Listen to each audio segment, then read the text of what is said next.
Pardon.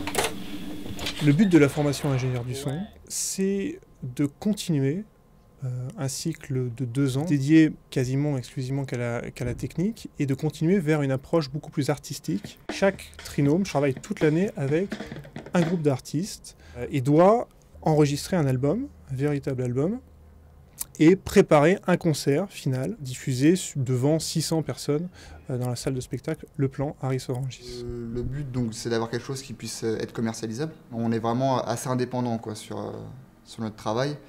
C'est à nous de prendre toutes les grandes décisions, c'est à nous de voir avec le groupe comment est-ce qu'on s'organise, qu'est-ce qu'on fait en premier, quel choix artistique faire, enfin voilà, tout ça c'est vraiment c'est à nous de le faire. La façon dont on sélectionne les artistes est très importante. C'est tous des groupes confirmés, pro ou semi-pro, qui sont en phase réelle d'enregistrement d'un album. Donc c'est pas pour faire ni de maquette, ni pour faire utiliser ce projet pour rajouter des choses sur un album déjà existant.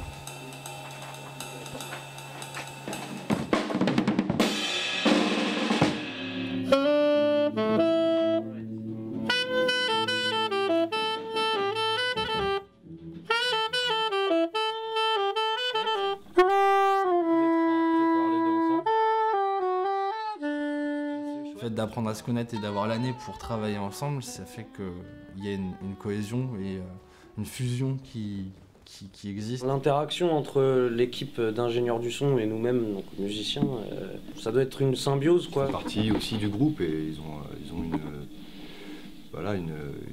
une attention sur la musique qu'on est en train de faire. Et... En fait, nous, souvent on parle un peu le style du morceau qu'on va aborder. S'il faut que la batterie soit plus aérée, s'il faut que le saxophone soit en arrière après, eux ils l'expriment de façon technique.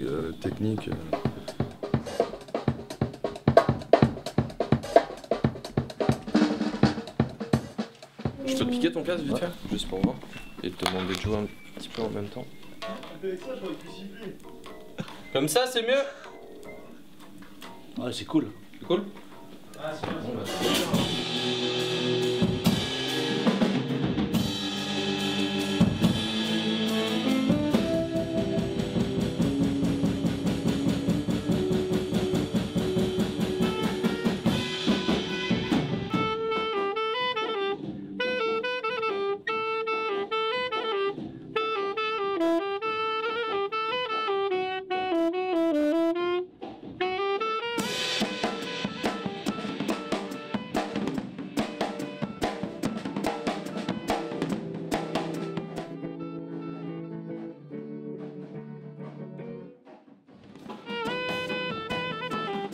En fait, on s'est arrangé au maximum pour avoir donc le grand studio qui est ici pour pouvoir enregistrer en live comme notre musique est plus facilement facile à enregistrer en live en fait, plus qu'en re-recording dans des conditions qu'on n'a jamais eues quand même parce que ce studio là c'est quand même genre un petit bijou. Moi avoir de la reverb sur mon saxophone quand j'enregistre c'est assez exceptionnel. Je suis ici donc à l'EMC pour encadrer 2 choses principales.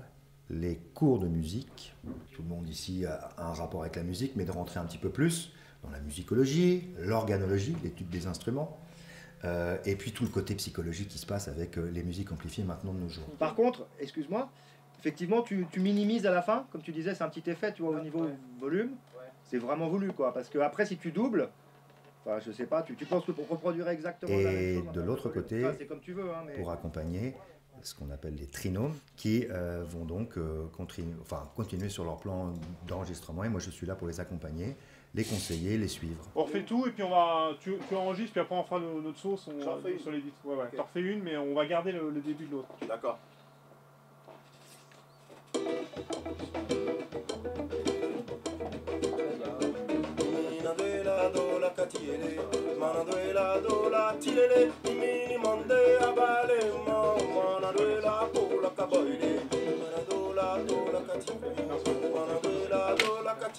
Ok, non. Le début c'était moins bien, mais on va garder l'autre. À partir du moment où tu peux te servir d'un Pro Tool, c'est super, mais c'est pas suffisant pour savoir accueillir un groupe.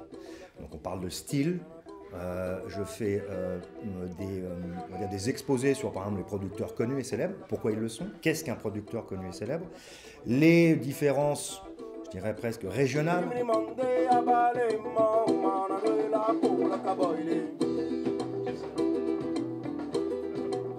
Ouais, c'est beaucoup mieux ça. Hein. Tu speed encore un petit peu? Ouais, tu speed encore un peu. C'est mieux, mais tu speed encore un peu là. T'as suffisamment de clics dans le casque? Ouais, ok. Ton objectif c'est quoi? C'est que les deux voix elles soient tac, tac, tac, tac, tac. C'est ça que tu veux? Ou tu veux un genre de halo gauche-droite, cœur, non? Non. On va écouter ça? Ça va être bien, hein?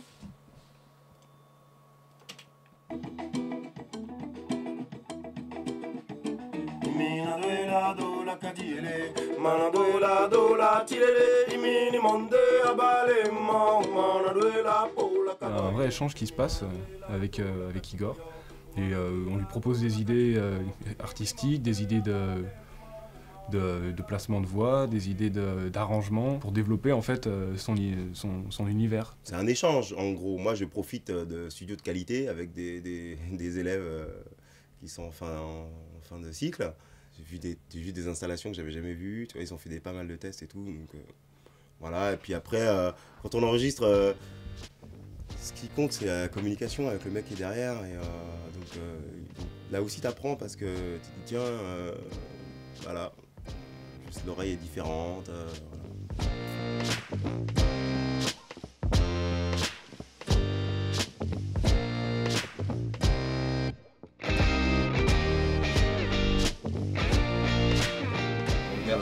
Merci à tous. Merci à tous. À bientôt.